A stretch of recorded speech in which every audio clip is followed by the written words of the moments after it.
Dá uns gritos, né? E aí, galera, beleza? O convidado de hoje, ele é pastor da Igreja Batista Filadélfia. Ele é formado em teologia, esposo de Gláucia, pai de Mateus e Gladys e avô de Caléo. Exatamente. Ele é Luiz Correia. Ok, um prazer, Alexandre, estar com você Prazer. aqui. Muito bom, espero que esse tempo aqui seja abençoado, seja legal, seja descontraído para a gente conversar aí, né? O senhor é pastor há quanto tempo? Desde 92, então tá com 30 anos, né? Faça as contas aí, vou fazer 31. Eu fiz, deu 20, ainda bem que eu não falei nada.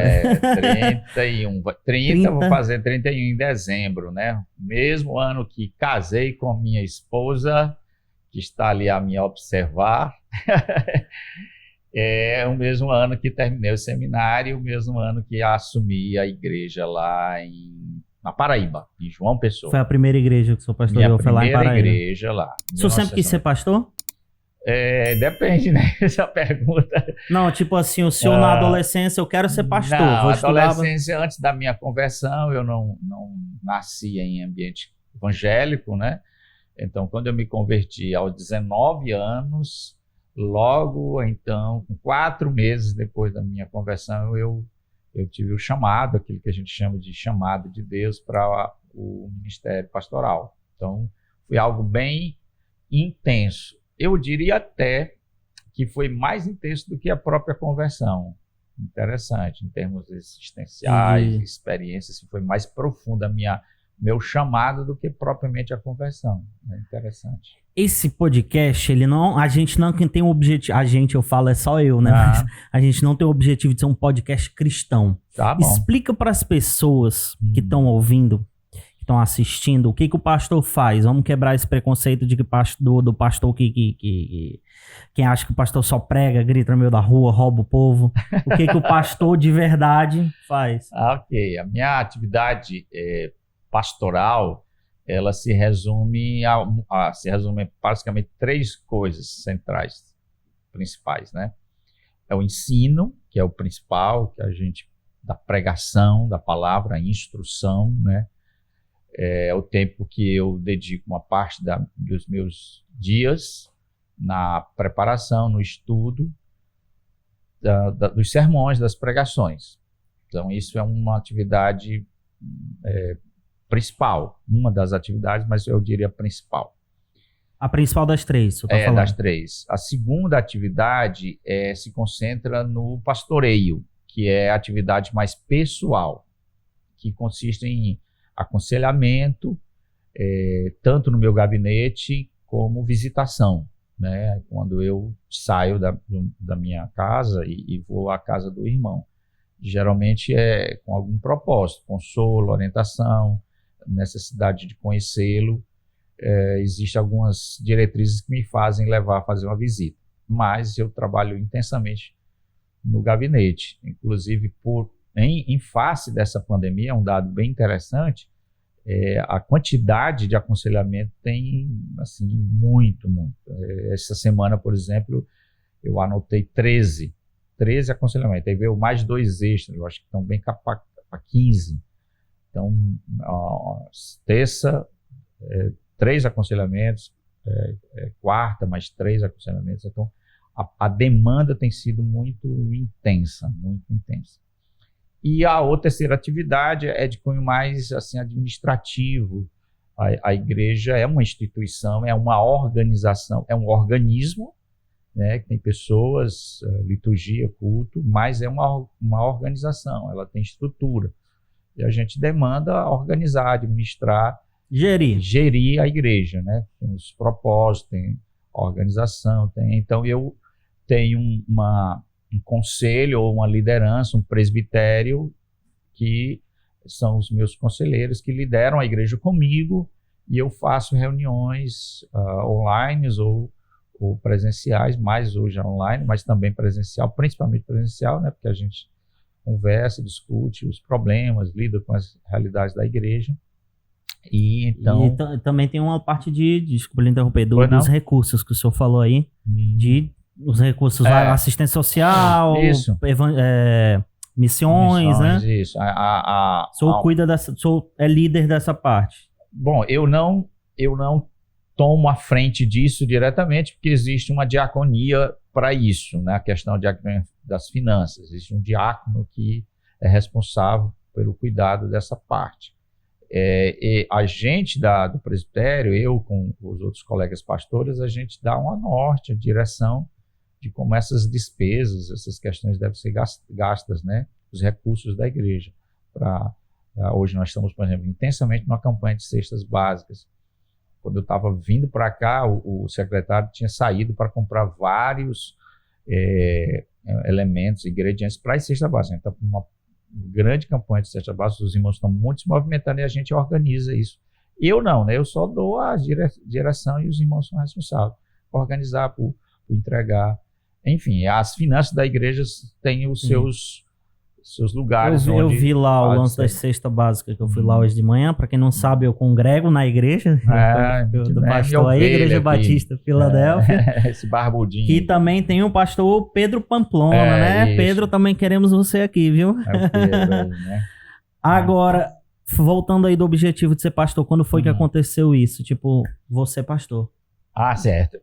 Como eu disse, quando eu me converti em 86... 4 meses depois, mais ou menos, eu Você já... tem quantos anos, desculpa? Eu tinha 19 anos. Não, o senhor tem quantos anos agora? Agora eu tenho 53. Em 80... Tá, 86, certo. Né? Você já era nascida? 86? Não. Muito bem. Então, em 86 eu me converti e logo eu comecei a me identificar muito com a questão do ensino, tanto do estudo. Eu estudava muito, eu sempre fui uma pessoa que eu estudava muito, era muito nerd, né? Estudava muito. E quando eu conheci a fé cristã, eu procurei conhecê-la profundamente. E esse desejo de estudar, de conhecer, me levou também o desejo de comunicar, de compartilhar a fé com outras pessoas. O senhor trabalhava antes? Sim, eu tenho uma formação, eu me formei na escola técnica, Atual IFCE. Eu só chamo de escola técnica. Para mim vai ser internamente escola técnica. Escola Federal do Ceará, que hoje é IFCE, né? Me formei em eletrotécnica. E eu tinha um desejo, um caminho para ser engenheiro para essa área de tecnologia, né? Mas aí com a minha conversão e o meu chamado, essa direção foi mudada. Então eu trabalhava, depois que eu me formei, já no meu cedo eu trabalhava, bem cedo, estudava e trabalhava, então era normal. E depois que eu me formei, continuei ainda trabalhando em eletrotécnica e aos poucos entrei numa crise muito forte, por isso que é interessante que eu falar sobre isso, porque a minha crise de conversão, né, ela não foi intensa tanto quanto a de chamado, porque a conversão houve um processo de 1 ano e meio ouvindo o evangelho, e eu fui entendendo, discernindo, foi algo bem racional, e até que eu compreendi o discipulado cristão e a fé cristã.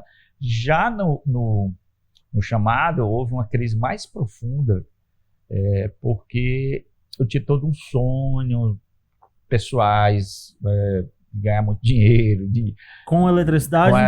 E não só com eletricidade, porque eu queria me formar, enfim, eu tinha muitos propósitos na minha vida. Inclusive, uma das crises interessantes que eu passei é que eu tinha feito um concurso para a Xerox do Brasil e era uma oportunidade de um emprego muito grande. Foram 4 alunos de eletrotécnica que passaram.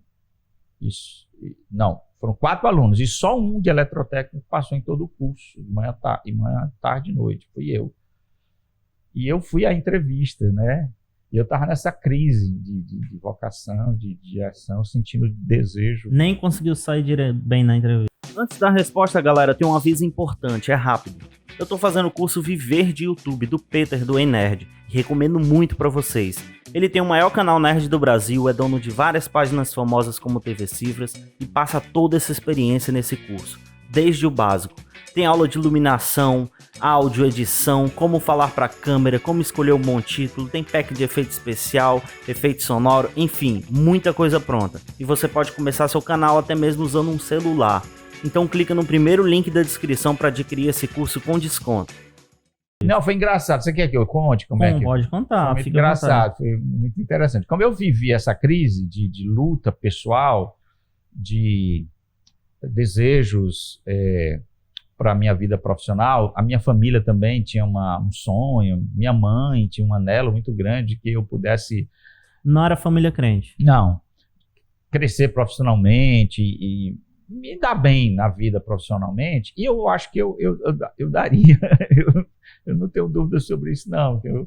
Tava no caminho. Tava, né? Eu tava tranquilo. E é tanto que eu fiz uma prova, que não estão me ensoberbecendo, eu fiz uma prova e passei, entre vários alunos, fui o único que passou. E aí eu fui para a entrevista, e foi muito interessante, porque eu vivi esse dilema, né? Entre continuar a vida profissional e a vida religiosa, vamos dizer assim. E nesse meu situação, eu fui fazer essa entrevista. Eu passei na prova e tinha entrevista com uma pessoa lá da Xerox do Brasil. E aí ele fez duas perguntas clássicas, muito clássicas de RH. A primeira, não, uma pergunta clássica. A primeira foi a seguinte, era sobre a abertura do mercado de informática. Certo? Naquela época o mercado não era permitido trazer a tecnologia de fora. Os únicos computadores que tinha aqui era o Cobra do Brasil. Caramba, não sabia. Era permitido. Não era permitido, né? Então houve a quebra. Quem quebrou isso foi até o Fernando Collor, do Monopólio, e permitiu-se então... Olha aí, o Collor fez alguma coisa de bom. Foi uma das coisas boas que o Collor fez, né? Foi permitir a entrada. Todos fazem alguma coisa de boa, né? E ele perguntou sobre isso, o que é que você acha? Eu disse, eu defendi isso, tem que quebrar o monopólio, né? E tal, e eu fui defensor disso. Aí ele gostou, fiz média, né? E tal, já que Xerox é uma multinacional.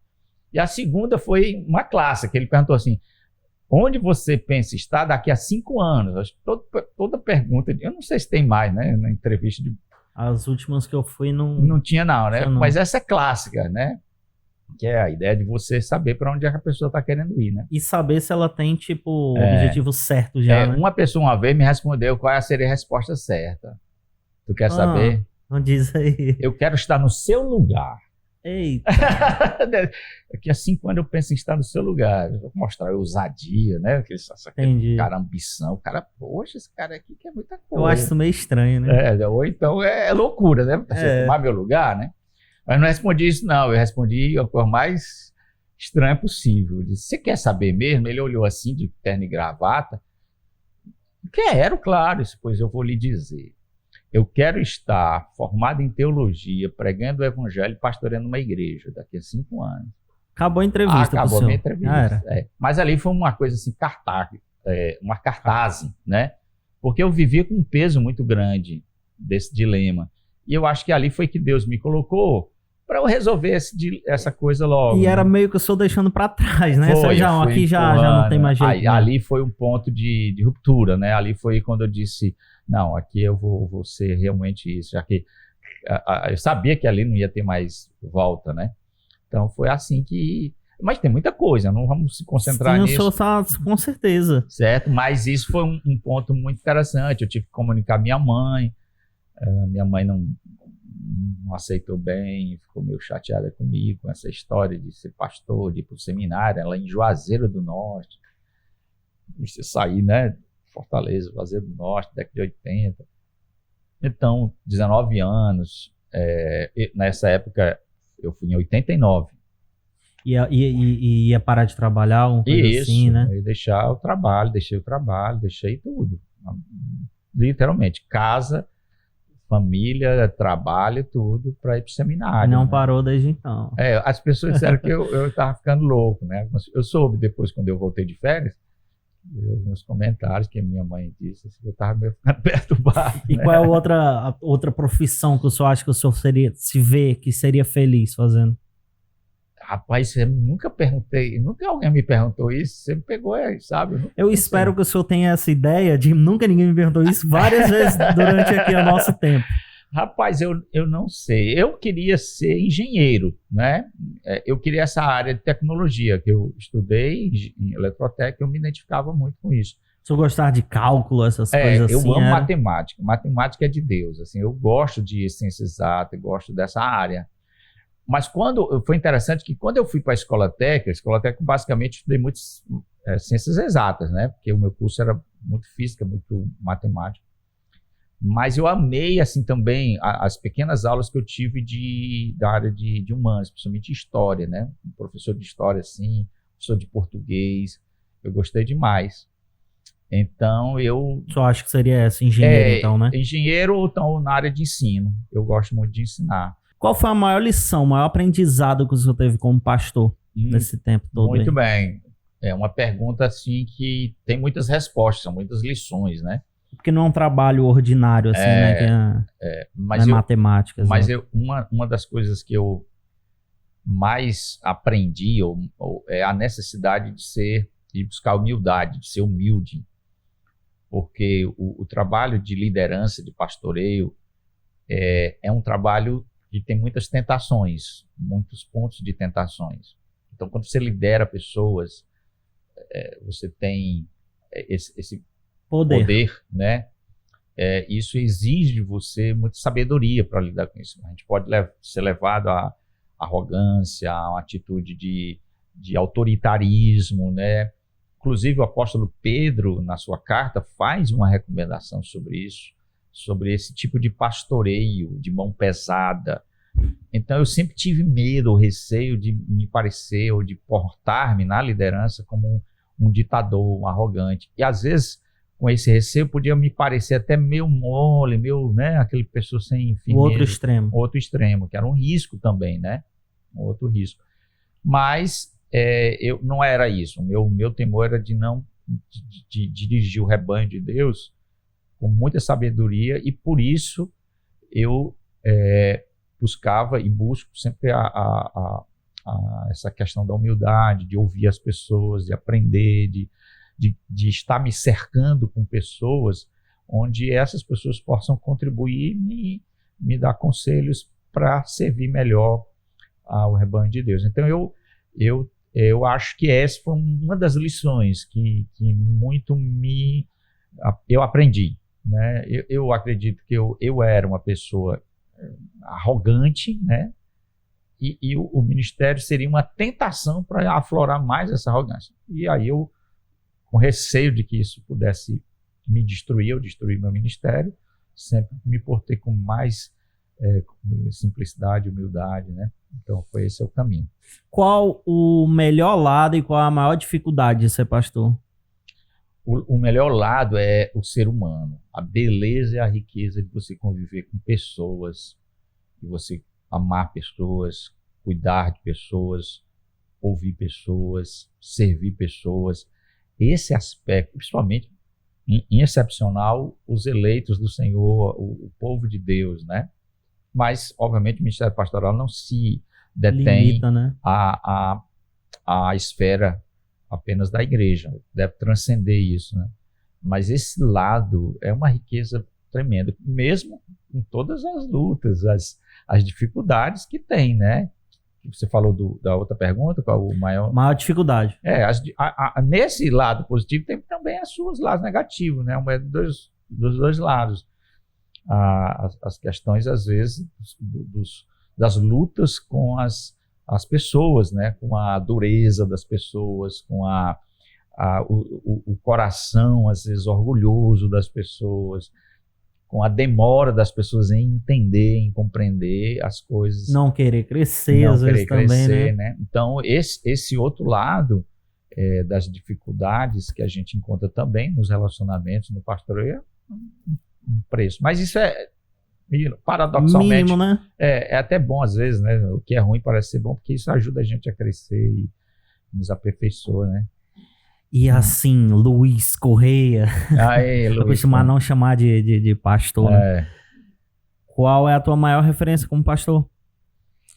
Olha, eu tenho uma pessoa que é o Piper, né? O John Piper. Assim, em termos de o Piper foi uma pessoa que fez uma guinada na minha cabeça quando eu li o livro dele, Teologia da Alegria. hoje não está mais nem com esse nome. Aquele livro foi muito importante, foi uma mudança muito grande na minha vida. Aí, porque depois daí eu conheci a teologia, o ministério do Piper, e isso me influenciou muito. Eu li muita coisa dele. Então, e engraçado que quem me indicou, fez uma referência do Piper, foi o Russell Shedd, falecido Russell Shedd. Sim, pessoalmente? Rapaz, não, foi num livro que eu li do Russell Shedd e ele falou de John Piper. Foi a primeira pessoa que eu me apresentou para o Piper. E o Piper disse que leu um livro do Russell Shedd que foi fantástico. Já, quem que é isso? O Russell Shedd é um fenômeno, né? É um homem de Deus. Como é que ele... Né? Tem uma história do Russell Shedd, não sei se o senhor já ouviu, de que ele tava... De que um pastor passou por ele... E o Russell Shedd estava assistindo uma pregação e anotando. Só que a pregação era de um pastor que, tipo, não sabia falar direito, não sei o quê. E o Russell Shedd lá, anotando, sim, e tal. Você conhece já, né, essa história? Já ouvi falar. E assim, aí depois esse pastor foi falar com ele, não, eu tô anotando, né, pra tirar de bom aqui o que eu posso aprender com ele e tal. Naturalmente, tipo, ele não... Muito bom, tipo, humildade, né? Todo mundo fala dele como um exemplo de humildade. É interessante, já que você puxou o Russell Shedd, duas coisas sobre ele. A primeira, ele foi, vou botar em entre aspas, uma espécie de meu tutor, numa fase da minha vida. Porque a minha experiência pastoral, ela teve uma coisa interessante. Quando eu comecei a pastorear aqui a igreja onde eu sou pastor atualmente, ela rompeu com a denominação, ficou independente. E aí eu fiquei meio solto assim, não tive tantas referências. De vez em quando eu olho o barulho, eu acho que a senhora caiu, o barulho da porta. Aí eu me assusto, por isso que eu fico olhando às vezes. Viu? Aí eu, precisando de referenciais, muito novo, ainda muito verde no seminário, no ministério, eu recorri a 2 homens de Deus para serem meus tutores. Pedi a eles. Um foi o Russell Shedd, isso foi através de e-mail, não pessoalmente, e outro foi Augusto Nicodemos. Eu até hoje tenho os e-mails que troquei com eles. Situações da vida pastoral que eu não tinha muita sabedoria, muita maturidade, e não tinha uma liderança também para me auxiliar. Aí eu entrava e perguntava. Isso foi uma peculiaridade do Russell Shedd. O Nicodemos é mais novo que o senhor, não? Não, ele é mais velho. Não tô querendo. Não complicar não aí, viu? Não, tô brincando. E a outra coisa do Shedd, que é pitoresca, né? É uma coisa que eu soube, que eu não sei se eu li sobre, é que a filha dele testemunha dizendo assim: eu só sei que o meu pai é pecador porque a Bíblia diz. Né? Sim, legal. Então, porque o testemunho, a vida dele era uma vida irrepreensível, né? Então, é um testemunho... Quantos de nós tem alguém para falar isso da gente, né? Eu digo isso para minha esposa, eu só sei que ela é pecadora porque a Bíblia diz. Eita! Que declaração de amor. Nicodemos aí que está sendo atacado aí, né? Mas infelizmente, o tempo do pastor aqui é curto. Falou que o tempo do pastor ocupado, né? Vamos para nossa caixa de perguntas? Pois não, vamos lá. Essa caixa de perguntas aqui, eu misturei algumas perguntas do Google, as perguntas mais feitas assim do Google, e algumas perguntas que me mandaram também lá no Instagram, na caixa lá de perguntas do Instagram. Temos algumas polêmicas, algumas mais comuns. Vamos começar pelas do Google. O que os pastores evangélicos pensam de Maria? Bom, eu vou dar a minha opinião e eu não posso dizer se eu tenho autoridade de falar em nome por todos os pastores, né? Isso, né? Mas eu acho que a minha opinião é a consensual do chamado meio protestante, meio evangélico. Tá certo? É aquilo que a gente chama de uma visão geral.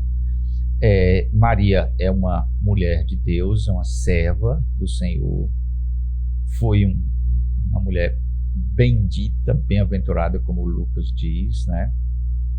Afinal, foi o anjo, né, que disse que ela era bendita.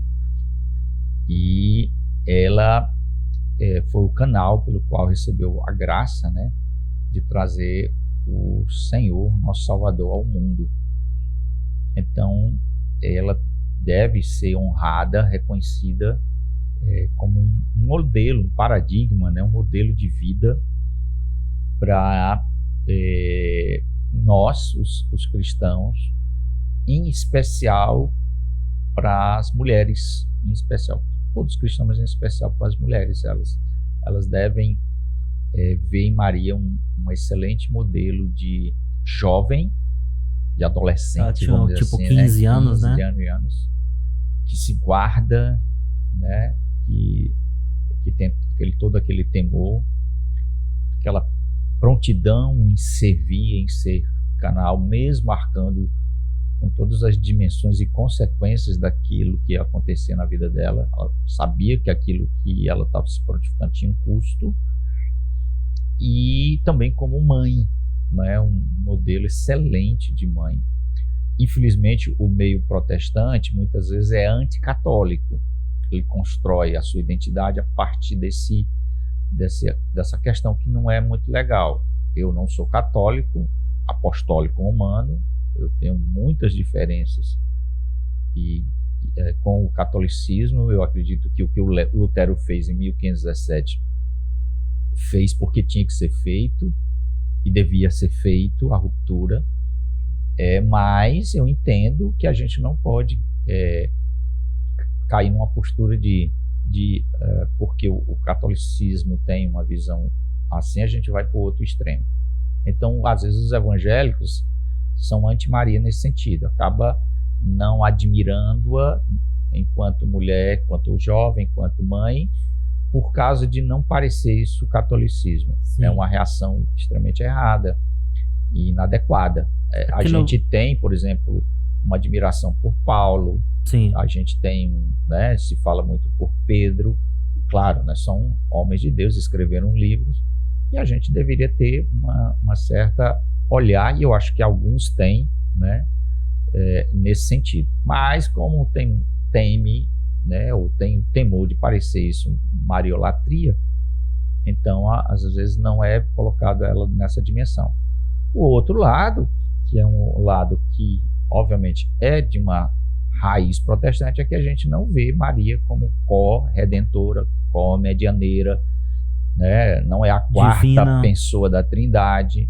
Ela é uma pecadora. Ela mesmo reconheceu assim: minha alma engrandece o Senhor, meu espírito se alegra em Deus, meu Salvador.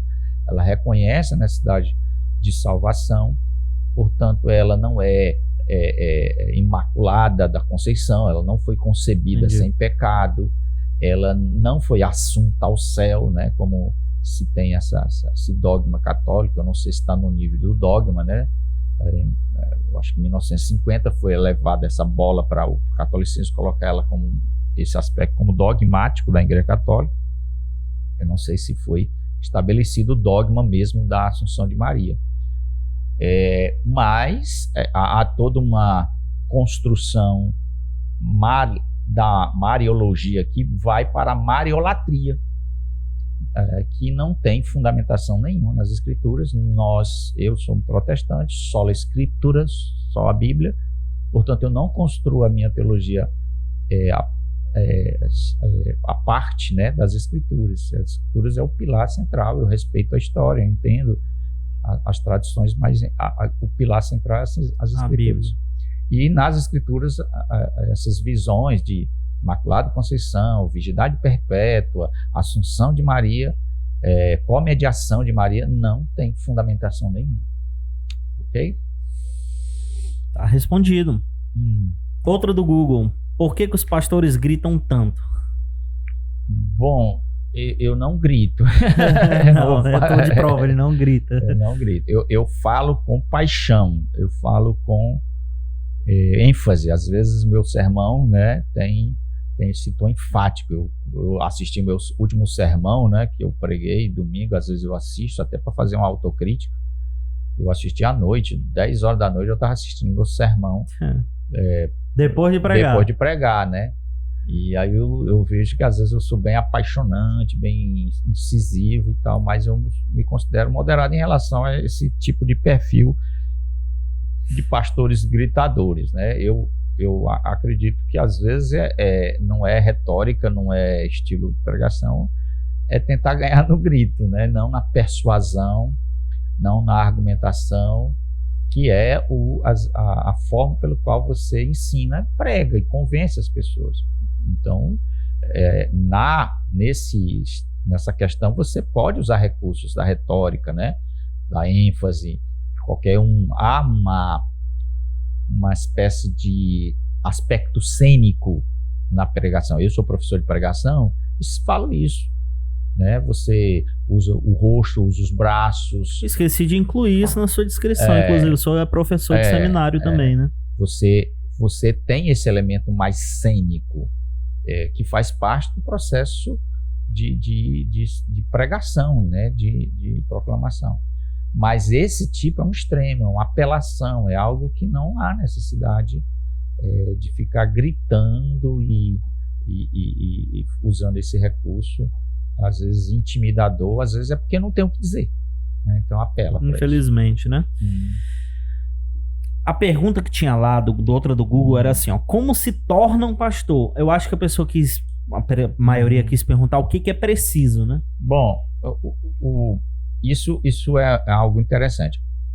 Naturalmente, no modelo protestante, estou falando do modelo protestante histórico, né? Basicamente, porque existe aspectos do evangelicalismo brasileiro que não seguem esse processo.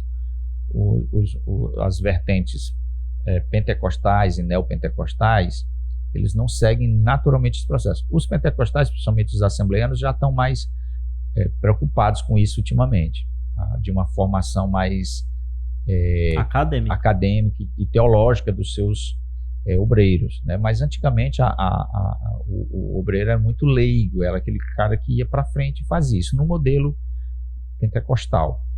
Mas eu tenho uma raiz batista, então o modelo meu, que é seguido por alguns, como os presbiterianos e outros mais históricos, protestantes históricos, falam da preparação. Uma preparação, um tempo de preparação, que é se dado num seminário. Não é que é necessário ou imprescindível o pastor ir para um seminário, ter uma formação de um seminário. Não tem na Bíblia dizendo isso, né? Ímpar, né? Mas é imprescindível a preparação. Isso está baseado no próprio modelo de Jesus com os discípulos.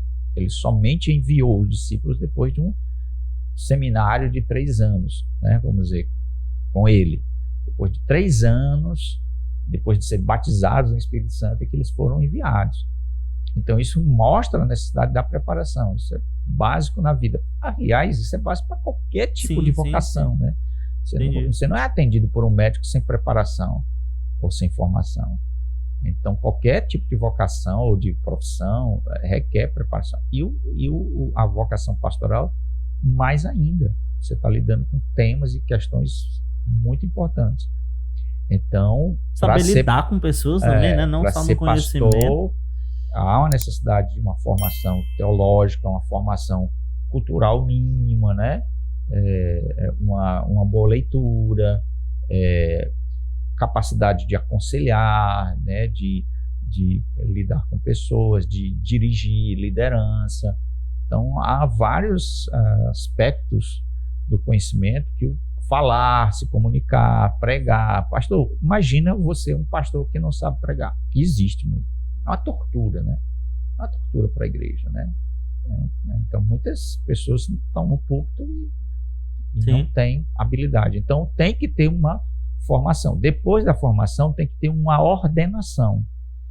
Tá certo? Uma igreja tem que reconhecer aquele que está ali, que foi realmente um pastor. Então não existe um autopastor. Você está entendendo? Eu quero ser pastor e pronto, eu vou ser pastor. É um projeto solitário, né? Uma carreira solo. Não existe isso. A igreja é que vai reconhecer os dons do pastor, né? Aquele ali realmente tem vocação, que ele tem chamado, que ele tem os dons para essa tarefa, para essa missão. E só dá para saber isso se o cara já estiver exercendo, né? Ele vai aos poucos. Na vida da igreja, esses aspectos vão se manifestando, né? O pastor, a igreja vai notando que aquela pessoa tem dons para isso. E aí ele é preparado, moldado, vamos dizer assim, num seminário, treinado teologicamente, academicamente, para o exercício do ministério. Uma pergunta que fizeram no Instagram, a pergunta de Nairton Santos. O que acha de pastores que não cumprem um distanciamento social? E das igrejas que não respeitam os decretos? Bom, essa questão é uma questão muito delicada, tá certo? E que envolve, na minha opinião, a equação de 3 pontos que a gente tem que levar em conta. O primeiro é a questão da necessidade do congregar. Do ponto de vista teológico, a Bíblia diz: não deixai-vos de congregar, como é de costume. Então, é um imperativo para a vida da igreja a reunião, o congregar. Isso é imperativo. Então, isso é um ponto a ser levado. Dentro desse ponto ainda, do congregar, agora não do ponto de vista teológico, mas do ponto de vista jurídico, constitucional, a nossa lei garante, né, isso na Constituição, nosso exercício de liberdade religiosa. Então, isso é um ponto. Primeiro ponto é esse. Segundo, é a submissão às autoridades.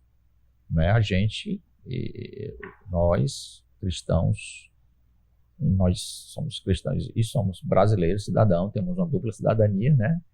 Devemos, como cristão, submeter as nossas autoridades às suas Bíblia leis. Fala isso. Né? Então, esse é outro ponto, porque esses decretos vêm de uma autoridade. E o terceiro ponto, né, nessa equação difícil de resolver, é a questão do amor ao próximo, porque o distanciamento social, esse uso de máscara e tal, até o lockdown, né, tendo em vista a tentativa de frear o avanço da coronavírus. Então, que tem como um fim a preocupação pelo bem-estar do próximo.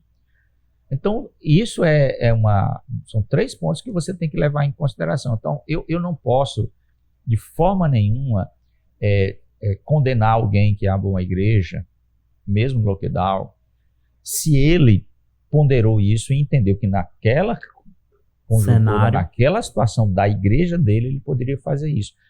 Tendo e partindo do fato de que aquele colega o fez com muito temor, com muita sabedoria, analisou todas as coisas, está motivado pelas motivações corretas, então eu não vou condenar alguém que abre a igreja. Como eu também não devo condenar alguém, né, que por uma decisão achou que naquela estrutura ele deveria fechar a igreja.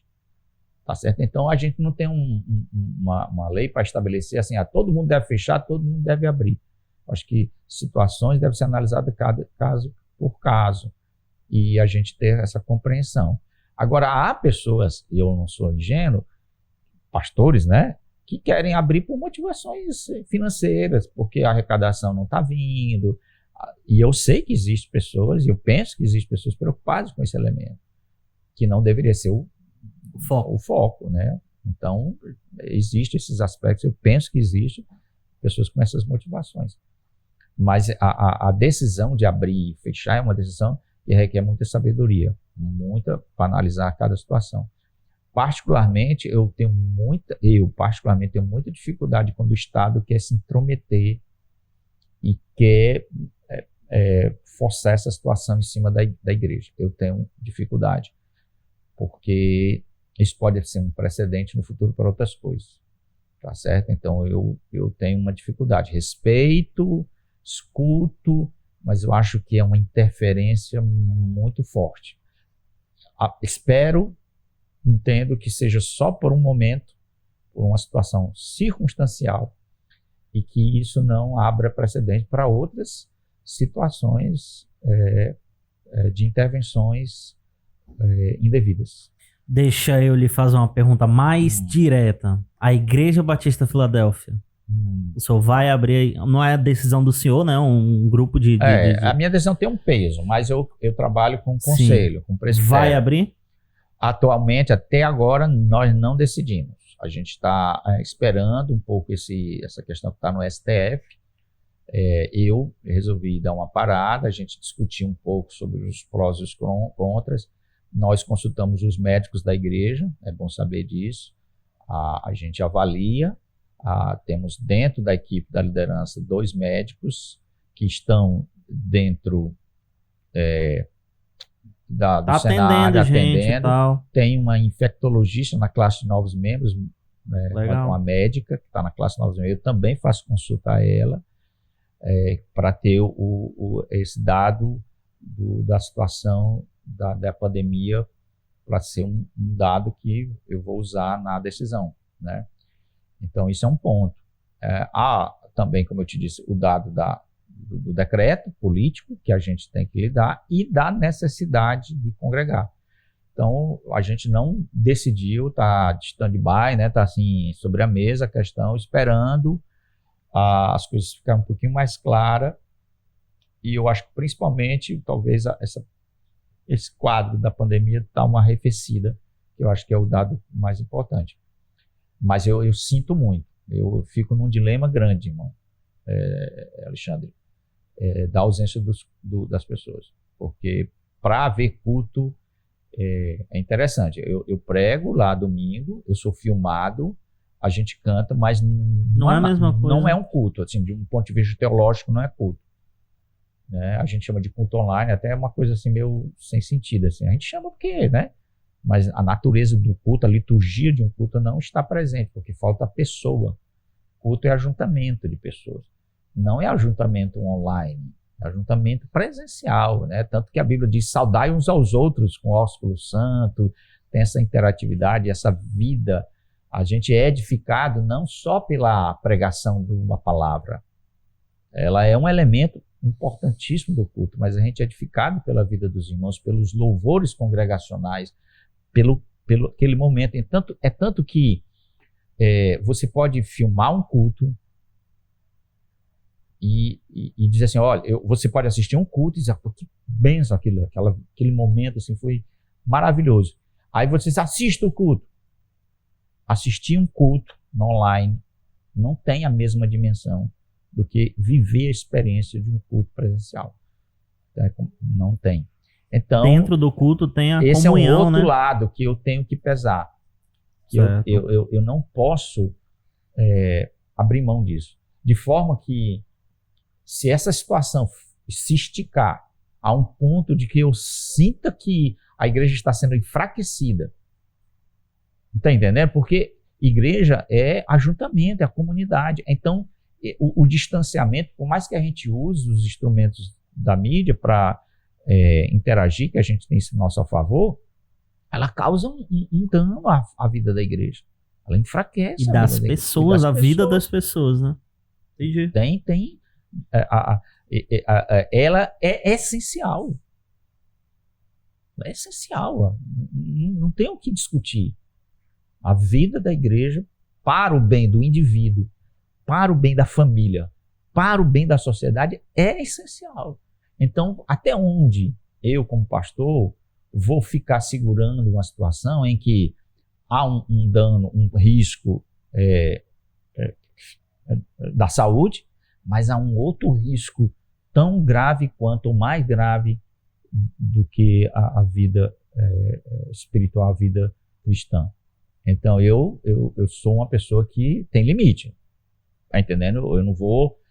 tu vai submeter-se ao decreto ad infinito, ad eterno. De forma nenhuma. Eu acho que existe um ponto de saturação nisso. E a gente não pode ficar refém disso para sempre. Para sempre. Ou por um tempo indeterminado, arriscando a estrutura, a beleza da igreja.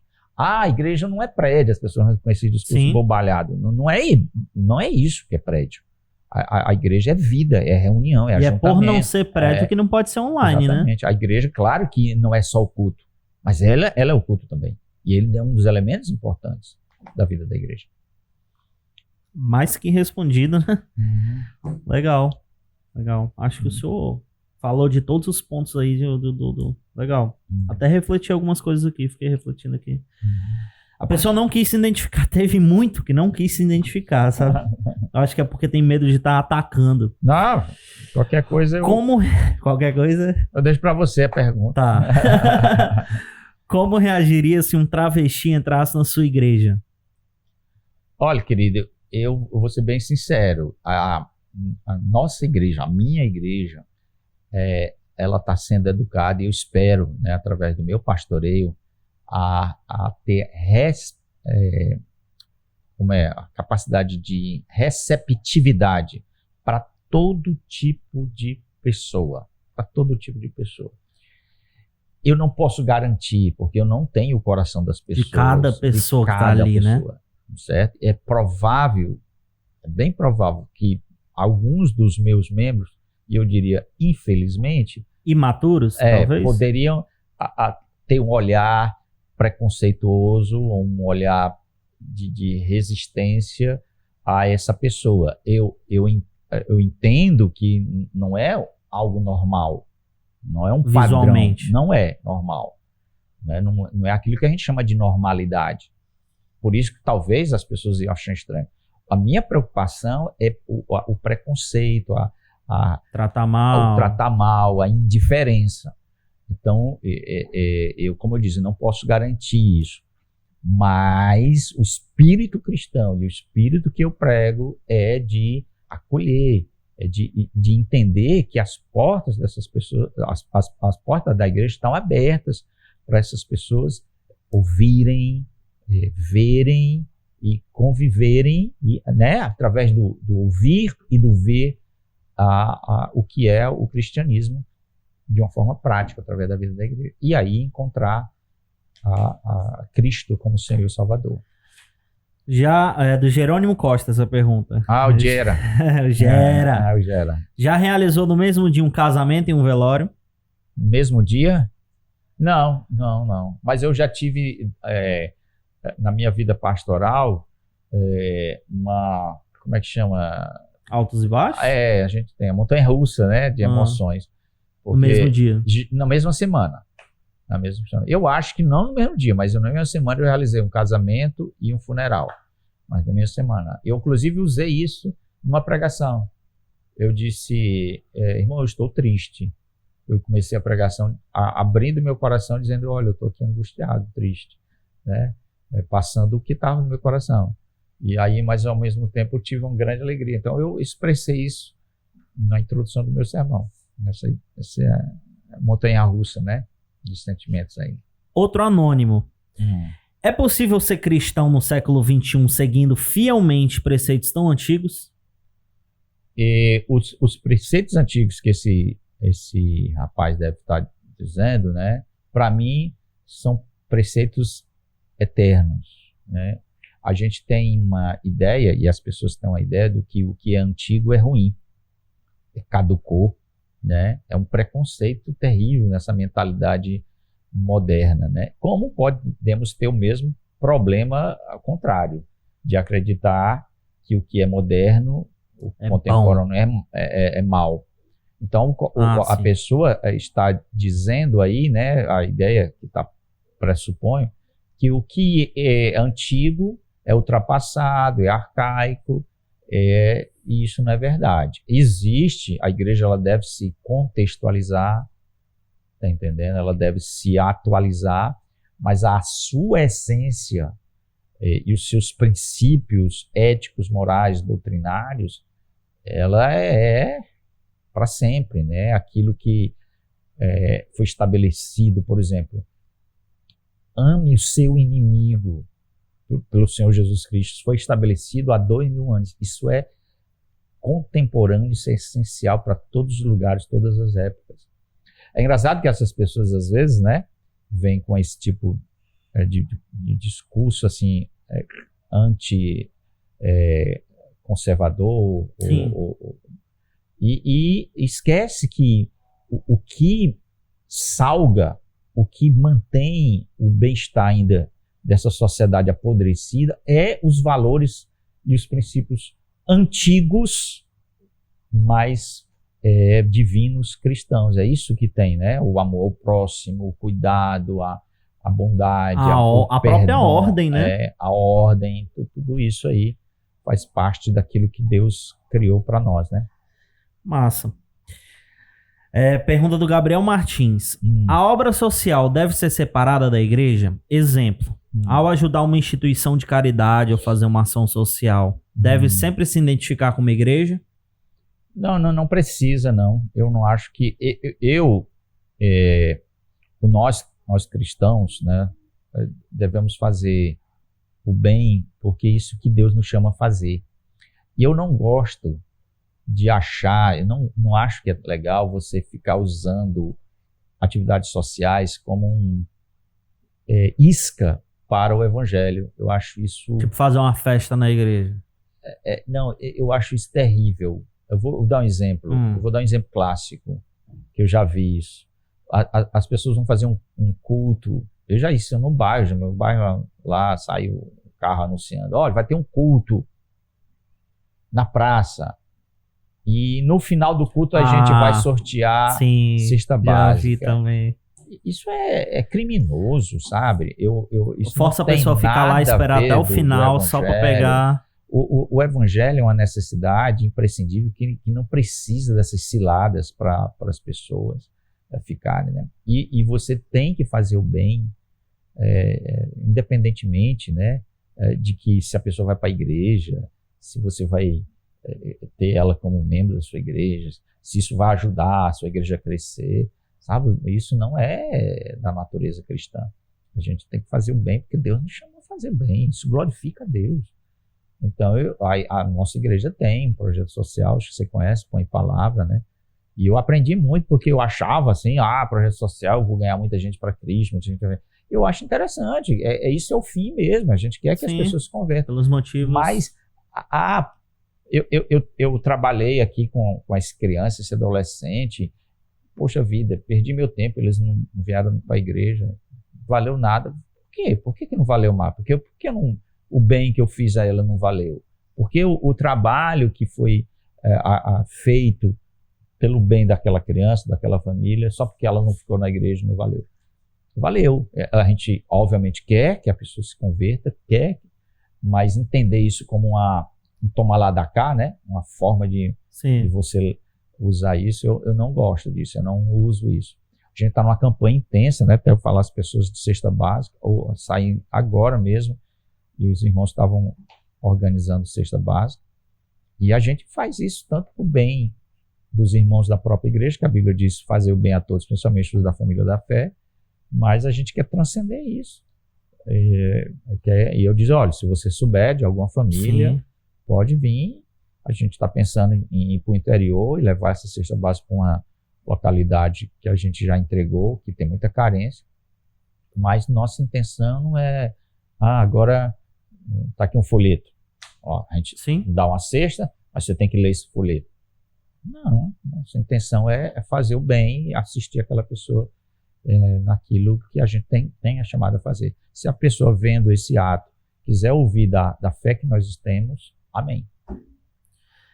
Já teve momentos em que no meio do culto, pergunta do Anônimo também, já teve momentos em que no meio do culto passou pensamentos bizarros ou engraçados e se desconcentrou no meio da pregação? Sim, já tive, já tive situações em que eu perdi o raciocínio, eu fiquei meio perdido, eu tenho um esboço. Isso é normal, né? Professor, tal, pastor. E as situações atípicas, né? De alguma intervenção que às vezes foge, né? Teve uma situação que eu vivi, que eu recordo muito, já na Filadélfia, em que um bêbado entra, né? No meio da minha pregação e gritando assim, pedindo uma luz, disse que tinha visto uma luz. Onde está essa luz? Eu estava pregando João, né? 1 João. Então foi uma coisa assim, imagina a pessoa agitada, as pessoas olhando assim. Então tem. E aí, o que aconteceu? É uma longa história, viu? Eita, a história, foi uma história grande. O tempo não permite, né? Mas tem.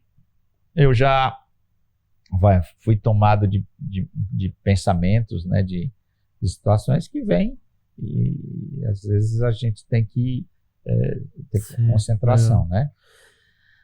Pergunta da Damaris Ribeiro.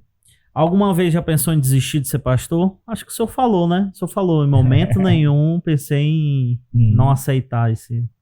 Não, em momento nenhum eu não pensei em não aceitar ser pastor. Mas desistir é diferente. Desistir é estar sendo pastor e você abrir mão. Já.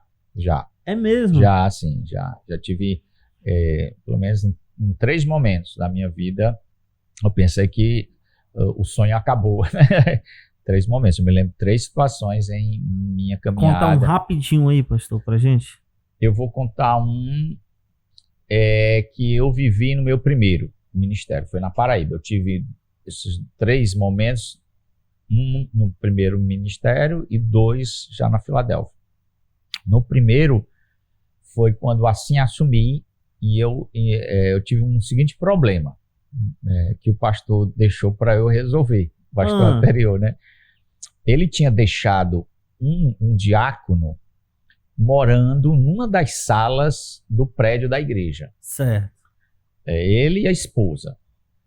E assim que eu cheguei, nem demorou muito, os diáconos da igreja chegaram para mim e disseram: pastor, nós estamos com um problema.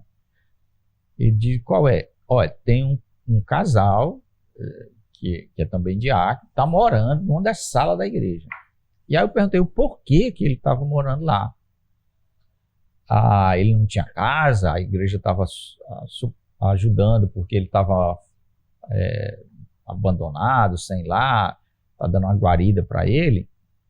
Aí ele disse: não, é o seguinte, é porque ele tem uns filhos malucos, drogado, problema, e ele não tem paz em casa. Ele tem uma casa boa e tal.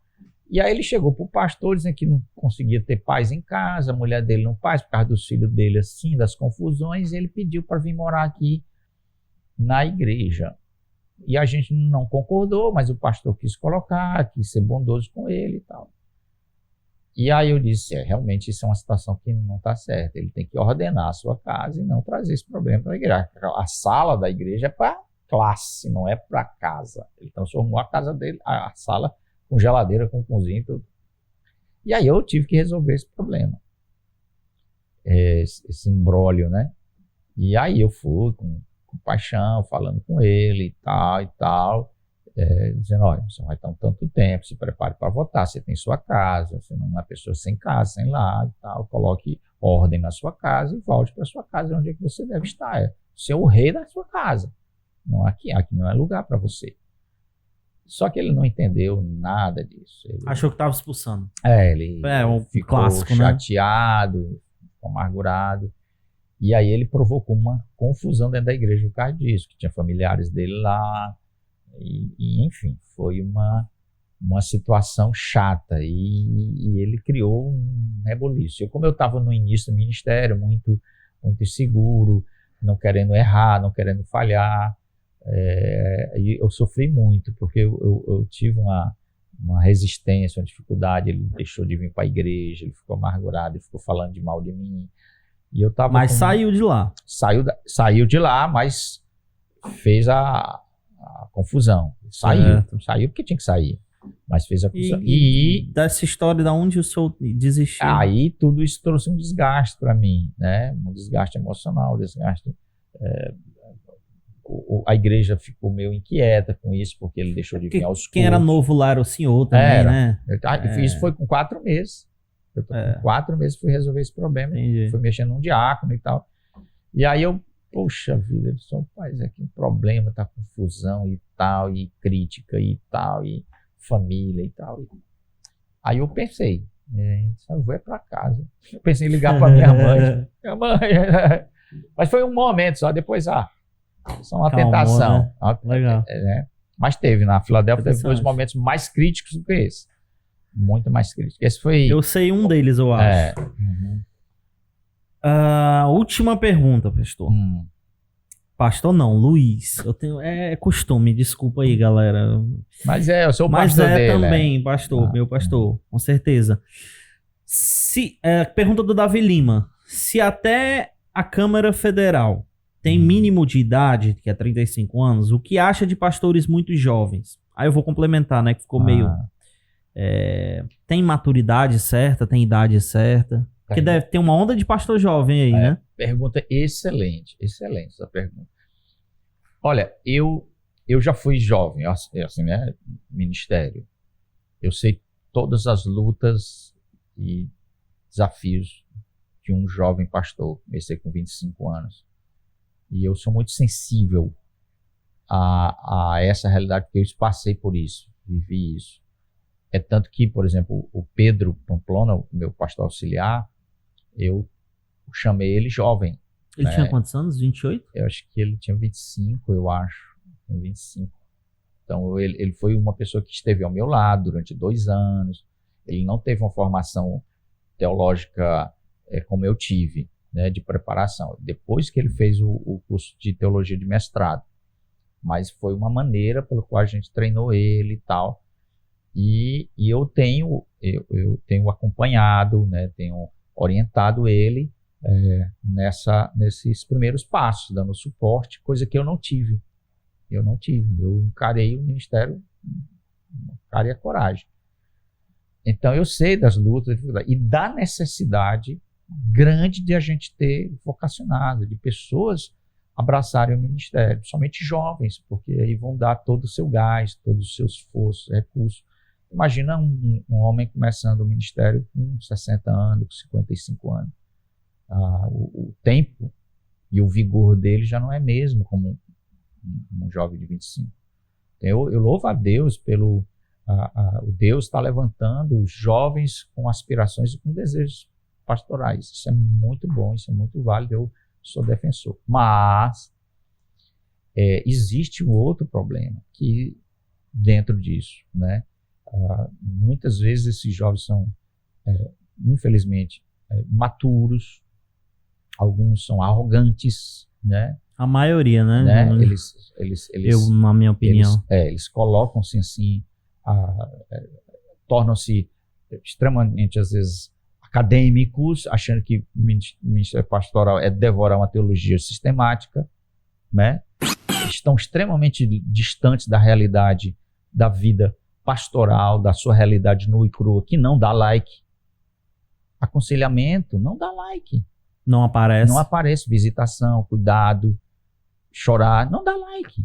Então, existe esse outro lado, vamos dizer assim, perigoso, danoso, desse tipo de ministério jovem pastoral, muitas vezes ligado ao aspecto midiático.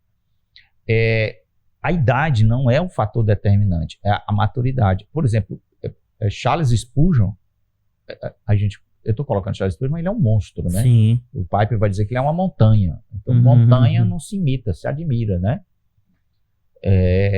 Estou colocando ele, mas ele é um exemplo disso.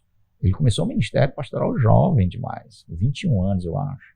Ele pregou um sermão com 21 anos de idade que, se eu der com alguém para escrever o que ele escreveu com 21 anos de idade aqui, o cara não escreve. Não escreve. Mas por quê? Porque o cara é raso. Às vezes a nossa juventude é muitas vezes rasa. E, consequentemente disso, ministérios rasos, pastores rasos. Então, esse é um fator da idade que não é o preponderante. Sim. Tá certo? Mas requer maturidade. Mais do que idade, né? Mais do que idade, maturidade. Às vezes, a pessoa pode ter 35 anos e ser um baita de um imaturo. Tá entendendo? E ela pode ter 25 anos e ter maturidade. Agora, a idade pesa, sim. Eu acho que ela tem um fator. Eu particularmente, se fosse começar de novo, falar de arrependimento, eu gostaria de ter começado como um pastor auxiliar. Eu gostaria de ter tido um tutor para ter me orientado mais. Eu acho que eu sofri, vivi, e são coisas que Deus usou para o meu bem, eu entendo muito bem nisso, mas eu poderia ter caminhado diferente, aprendido melhor com uma pessoa do meu lado. Eu acho que esses jovens pastores precisam disso. Precisam estar sobre a autoridade, sobre a liderança de pastores mais maduros, mais experimentados, e serem humildes para buscar essas pessoas e encontrar nessas pessoas um tutor para a sua vida. Então, a idade não é o fator preponderante. Maturidade, sim. Alguns aspectos eu acho que contribui para a maturidade, não que é decisivo. Por exemplo, casado. O pastor tem que ser casado? Não, necessariamente não. As escrituras não são imperativas sobre isso. O apóstolo Paulo Sim. ou era viúvo ou era divorciado. Então não é um fator preponderante, mas ajuda muito. Né? Eu sempre digo isso, eu dei uma matéria de teologia pastoral, a gente discutiu sobre isso. O fato de ter uma companheira e ter uma família, esse núcleo, é muito importante para a vida do pastor. Né? Para mim é imprescindível. Eu não conseguiria viver todo o estresse, todo o desafio do ministério pastoral sem a minha esposa. Ela é um esteio para mim. Então, a minha experiência de vida, o casamento, a vida familiar, os filhos, criação dos filhos, são uma escola, uma base muito boa, da qual eu utilizo para ensinar, para instruir, né? Para pastorear os irmãos, porque eu vivencio a experiência de um marido, de um pai. E né? Dá para aconselhar melhor um pai, dá para aconselhar melhor o marido, né? Muito bom. Embora eu não baseie os meus aconselhamentos necessariamente na minha experiência, mas na palavra. Não é diferente, né? Mas isso, exatamente. Venhamos e convenhamos. Eu disse isso na aula de teologia pastoral. Uma pessoa que está com problemas com a criação de filhos, ela vai perguntar a um solteiro como é que ele lida com isso, como deve lidar. Claro que ele vai ter as escrituras como uma bússola, como uma orientação, e essa é mais importante e decisiva. Mas a vida dele, a experiência dele é também importante para ele entender existencialmente o que é criar um filho. Vamos para o nosso quadro Reflexões.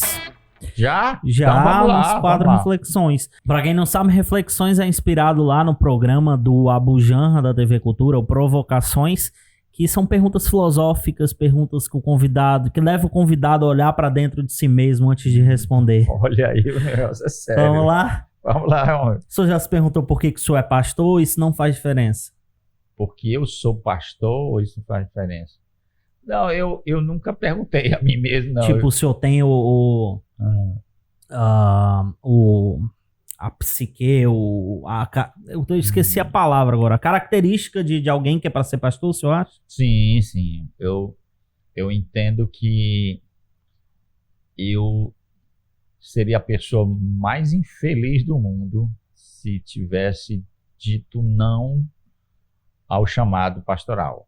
Eu entendo que eu estou exatamente fazendo aquilo para qual Deus me criou. A minha identidade não está no ministério pastoral. A minha identidade está atrelada a Cristo. Eu não sou, embora tenha o pastor Luiz, né? Pastor Luiz, a minha identidade transcende isso, né? Eu sou uma pessoa salva em Cristo Jesus, criado à imagem de Deus, conduzido sobre a mão do soberano Senhor, resgatado da minha condição de pecador. É isso que eu sou. Agora, dentro do que eu sou, Deus me deu um chamado, isso é importante na minha identidade, significativo na minha vida, e eu não me acharia fora do ministério, assim, eu não consigo me ver, né? Inclusive, eu já disse isso até ao Senhor, em oração muito pessoal. Se eu não conseguir ser fiel ao meu chamado, que ele me leve, entendeu? Eu não quero macular o nome e o evangelho através da minha vida, né? Então eu quero terminar bem. Amém. Concluir bem o que o Senhor me chamou. Qual é o seu maior arrependimento? Eu tenho alguns. Dizem que as pessoas não se arrependem. Quem não se arrependeu, né, é uma pessoa sem pecado, né? Eu cometi algumas coisas que eu não deveria ter feito.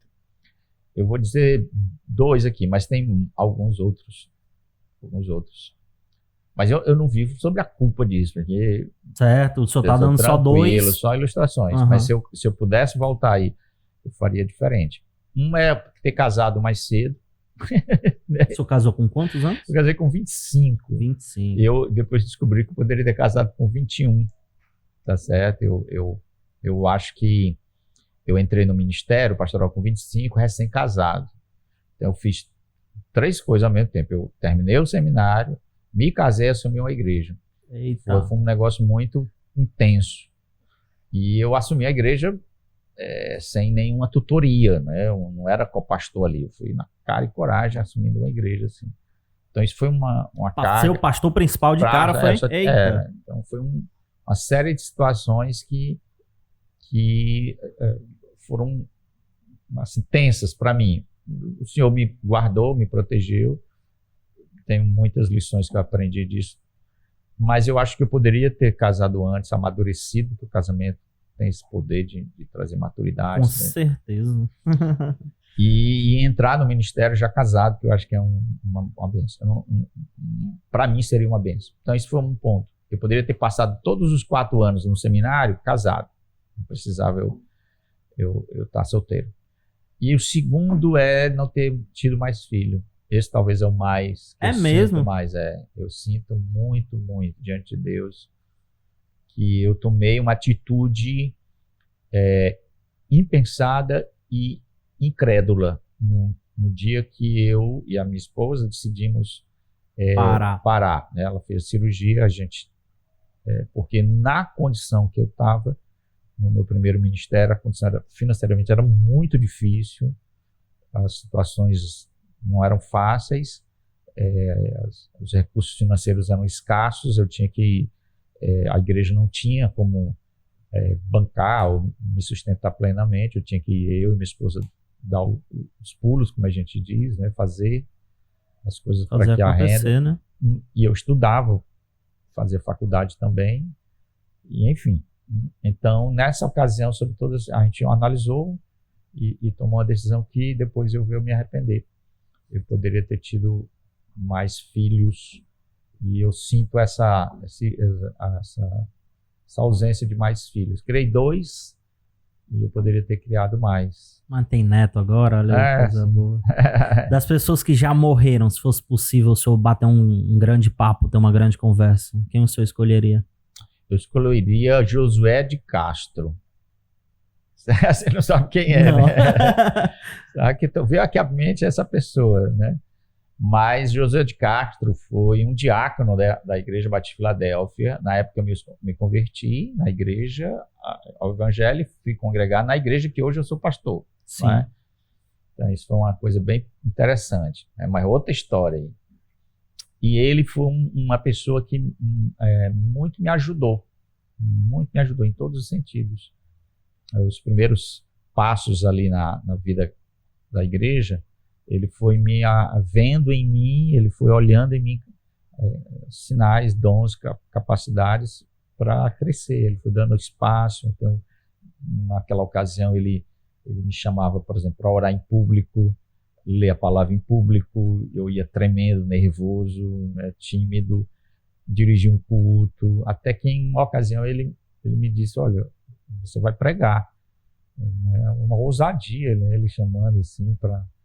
E aí eu vi que eu acho que ele olhou em mim uma capacidade que talvez eu nem tinha percebido, ele foi abrindo as portas. Eu acho que Deus usou ele nesse sentido. Eu sou muito grato assim, das oportunidades que ele foi me dando. E um outro aspecto, melhor ainda, ou tão melhor quanto, é que foi ele que me apresentou a minha esposa, a minha futura esposa. Legal. Foi ele que chegou para mim e fez assim, né, esse ministério que eu gosto tanto, né, de fazer casais. Assim, eu sou tentado a não fazer isso, mas eu gosto de... Ele fez, olha ali, ó. Eu acho que isso é bom, porque... né, e mal às vezes, né? Às vezes você pode despertar uma pessoa e a pessoa não responder, é chato isso. Mas ele foi que chegou para mim e disse a palavra dele, mais ou menos assim: você já notou na Glaucinha? Você já reparou na Glaucinha? E aí eu disse: olha, uma menina de Deus. Aí ele contou um pouco da história dela. E aí foi quando eu percebi, né? Eu fui notar. E aí os óculos ficaram cor-de-rosa. A partir de então eu me aproximei dela e até hoje estou próximo a ela. Luiz Correia, eu sempre lhe vejo como muito, tipo, confiança, sempre muito confiante lá pregando na igreja, fala com todo mundo no final do culto, esse cara fala com todo mundo no final do culto. Eu cheguei na Igreja Batista de Filadélfia, pequeno disclaimer aqui, eu sou roqueiro, né, eu sou do rock, cheguei lá com corrente, como eu me visto mais ou menos, né, agora com a esposa dá aquela balanceada, mas... E a Igreja Batista de Filadélfia é uma igreja mais, digamos assim, tradicional, né? E sem problema, o pastor foi lá falar comigo, perguntou o que eu estudava. Ah, já estudei na escola técnica, já foi falando comigo como se eu fosse amigo. Obrigado por isso, viu? Mas o que lhe deixa assustado como um menino? Olha, uma das coisas que me deixava assustado, que eu sempre temia, era por uma situação. Eu não consegui suprir ou prover o meu lar, certo? Porque o ministério pastoral, ele não é um ministério, como é que chama? Você não ganha fixo? Não, ele não é estável, né? Eu já estou, diria, estabilizado, certamente, em certo sentido, já estou muitos anos no ministério, mas muitas vezes vários colegas, muitas vezes por vários fatores saem da igreja, deixam o ministério, ou são exonerados da igreja por vários fatores, e de repente a vida deles todinha foi aquilo, de repente eles não sabem fazer outra coisa da vida, entendeu? Aí eles estão aí, sim. Né, numa situação. Então isso deixava muito inquieto, eu de repente por uma situação não estar mais no ministério e eu ter que recomeçar do nada, do zero, ou procurar... Deixava perturbado. Isso me deixava inquieto. Então isso me deixava inquieto no ministério. Outra coisa que me deixa amedrontado, intimidado, às vezes é o meu coração, né? Eu olho assim para mim e vejo algumas coisas, raízes pecaminosas no meu coração que eu fico pensando assim, poxa vida, como é que eu ainda tenho isso, né? Como é que eu luto com isso?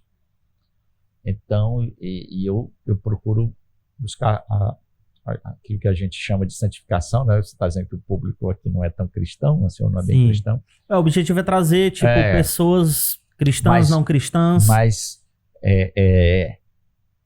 a ideia é essa, de não ser hipócrita, de reconhecer as minhas fraquezas, entendo que eu tenho, mas nunca ficar pregando, ou ensinando, ou instruindo aquilo que eu não estou vivendo. E isso me deixa com um peso enorme.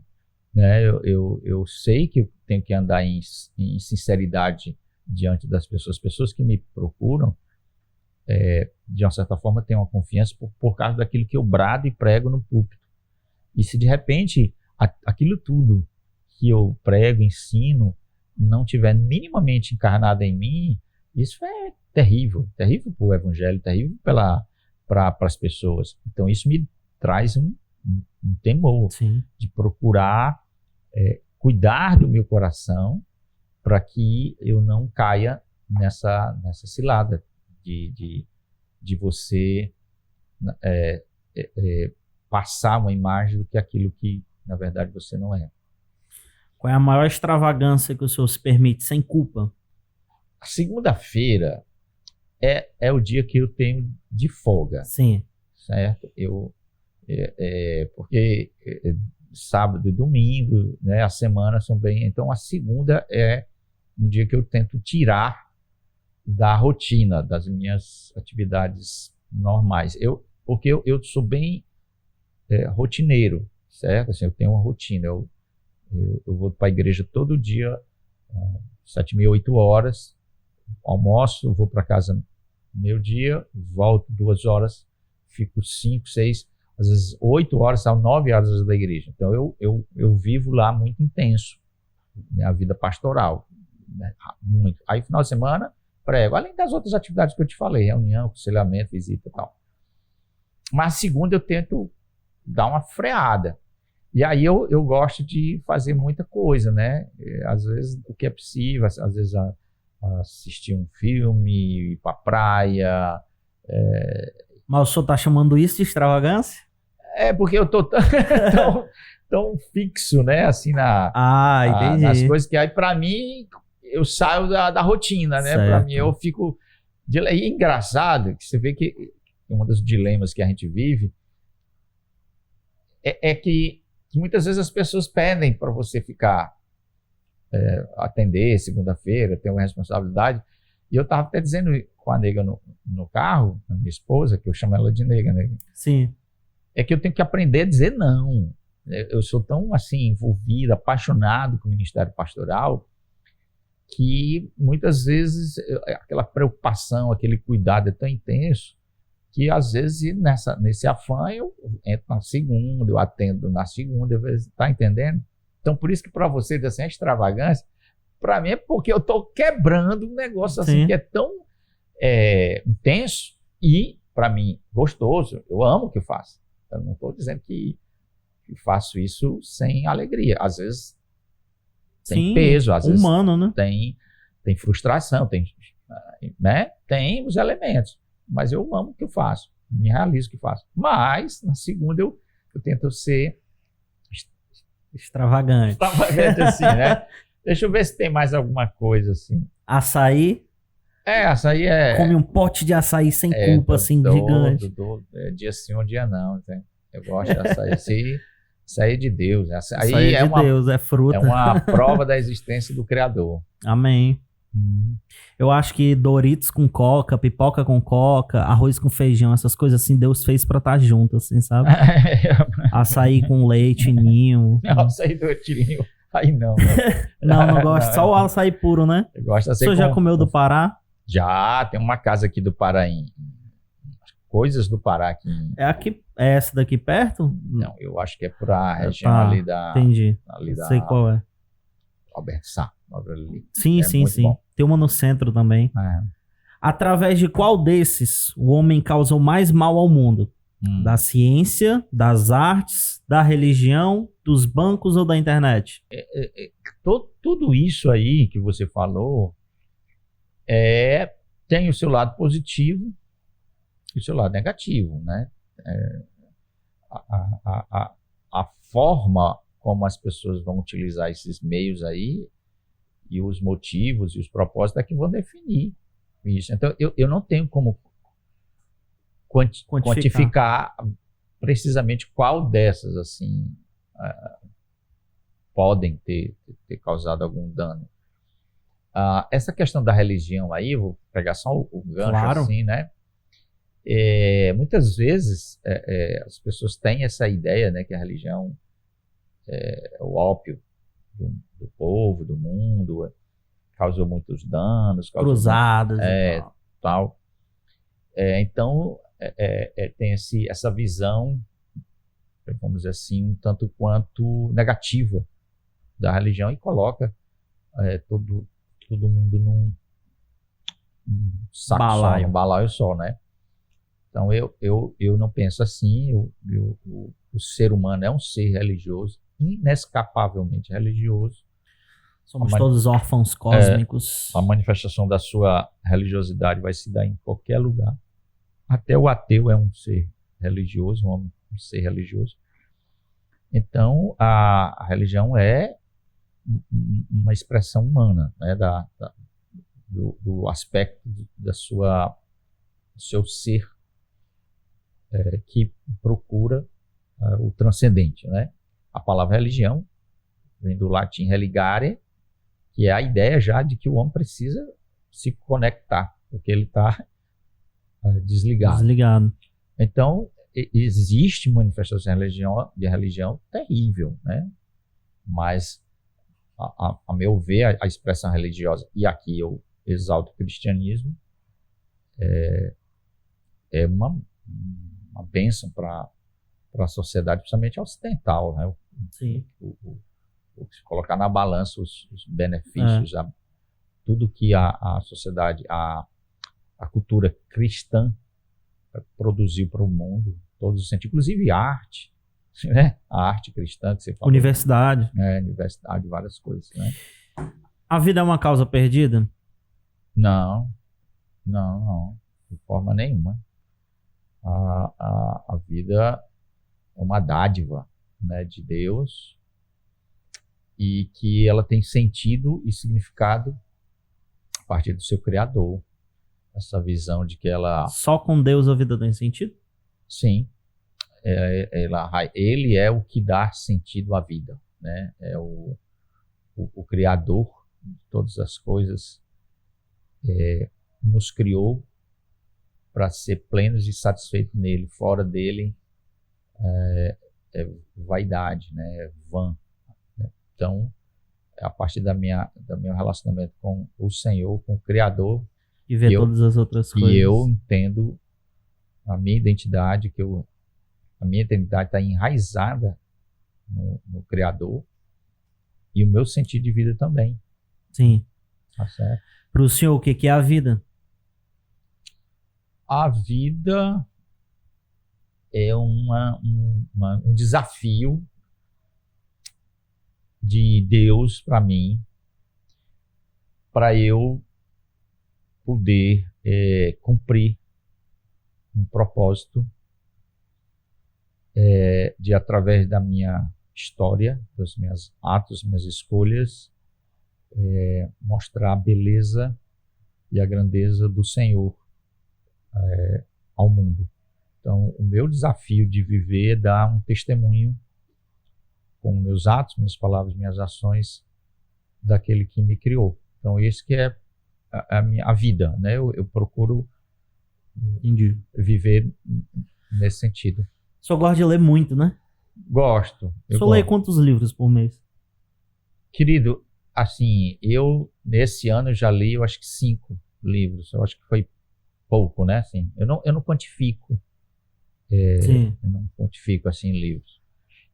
Às vezes, eu estou atualmente lendo 3 livros paralelos. Então eu vou lendo um aqui, e leio o outro aqui, leio paralelo. Indica aí o grande autor da sua vida. O livro? De livro. Eu falei aqui, né? Eu falei do pai, porque eu gosto dele, mas eu gosto também muito do Carson. Eu gosto também, vários atores reformados, Tim Keller, eu já li os livros dele. Gosto demais.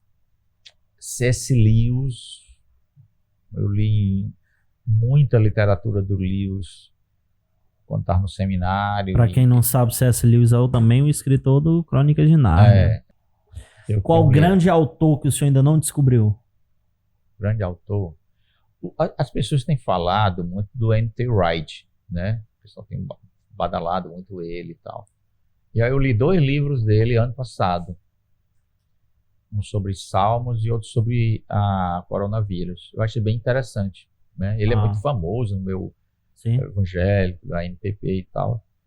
Mas eu procurei ler outras questões dele. Aí adquiri outros materiais para poder conhecê-lo mais. Mas é um autor que me chama a atenção. Eu gosto muito, esqueci de falar, do John Stott. Gosto demais do John Stott. Eu queria ter a mente analítica dele, assim, muito legal. Eu achei um lance interessante sobre John Stott, que ele é aniquilacionista. É verdade. Caramba! Nem tudo assim, eu achei legal, assim, do contraste, né? Tipo, apesar disso, ele ainda é conhecido porque... ele tem essa posição a gente não chama tão popular, né? Ortodoxa. Ele saiu um pouco da ortodoxia cristã, né? Ao cair para esse lado aniquilacionista, né? É uma visão chamada de universalista, mas a ideia não é de que todo mundo vai ser salvo, né? Mas não vai haver... É que a alma da pessoa, em vez de ir para o inferno, seria eliminada de vez. Ser, né? Não existir. Não existir. Muito obrigado, viu? Pela sua presença aqui. Terminou? Terminou. Acho que a câmera aqui já até parou de gravar há uns 4 minutos atrás. Mas essa daqui tá gravando ainda. Beleza. O senhor quer falar mais alguma coisa? Não, eu só queria agradecer. Foi muito interessante.